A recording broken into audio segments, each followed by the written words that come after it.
อันนี้ก็เป็นโรงเรียนสามัคคีไซทางอันก็เป็นไปสิกมานไปเมืองกรุงทางนี้ก็เป็นไปเมืองเก่าใส่สินค้าในบ้านสามัคคีเนาะในโรงเรียนอันนั้นเป็นรถพวกเรือสวงเรือพาย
ตลาดเมืองใหม่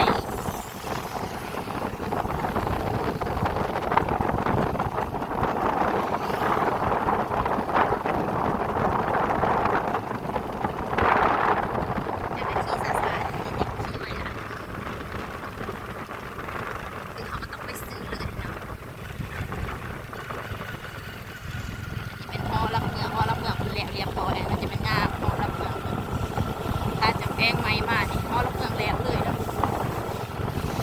คนทางถนนคนทางมันก็เห็นดีๆหมดเลยต้องขอขอบใจทางแป้งไม้พอดีอันนี้ก็เป็นหาดเขาจีดึกหรอกจะเป็นเสียบจะเป็นยังบูบูเนาะคนเขาไล่ไล่อยู่เนี่ย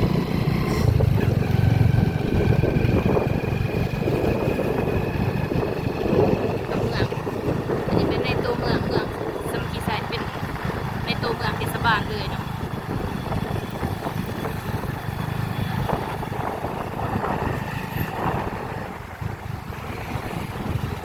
ยกน้ำเนาะโอ้อันนี้ก็แม่นทานคล้ายเครื่องใส่ไฟฟ้าที่ใหญ่ที่สุดในอัตตปือได้เนี่ยนางคุยคำนำส่งหานี่คล้ายเครื่องใส่ไฟฟ้าราคาเป็นกันเองแถมราคาถือนำแถมดีคุณภาพมีแต่ของไทยดีๆสุดยอดได้ทานเนี่ยแนะนำเลยด้วยพี่น้องอันนี้ก็เป็นวัดหลวงวัดที่ใหญ่ที่สุดแล้ววัดหลวงวัดตะปู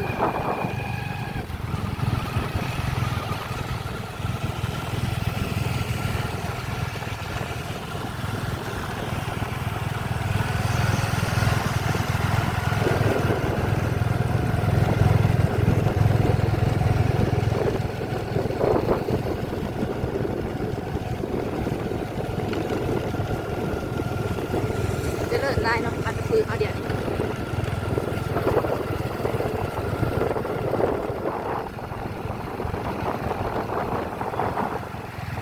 เป็นบ้านเมืองที่เจริญหลาย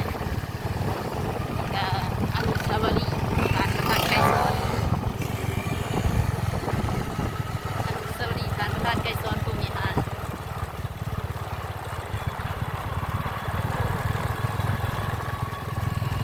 งามหลายพี่น้องมันจะปืนเขา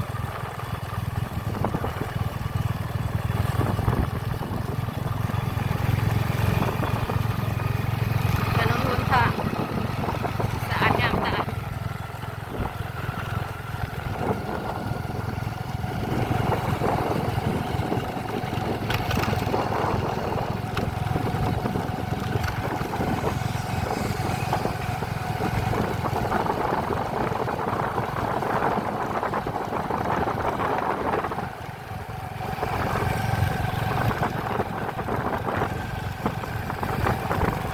มีสวนสาธารณะในน้ำแต่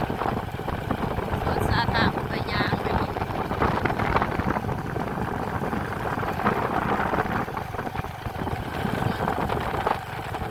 เดี๋ยวใส่สิผ้าที่ร้าน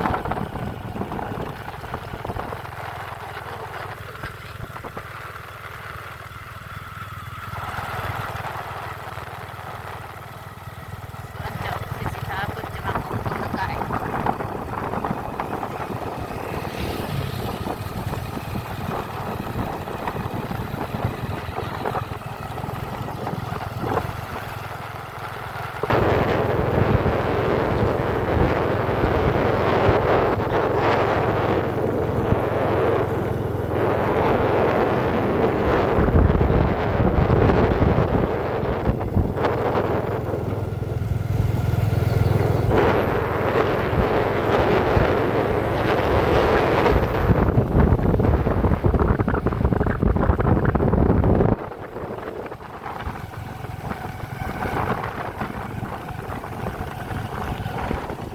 ติดไฟแดงแล้วพี่น้องเป็นสองก่อนแล้วติดไฟแดง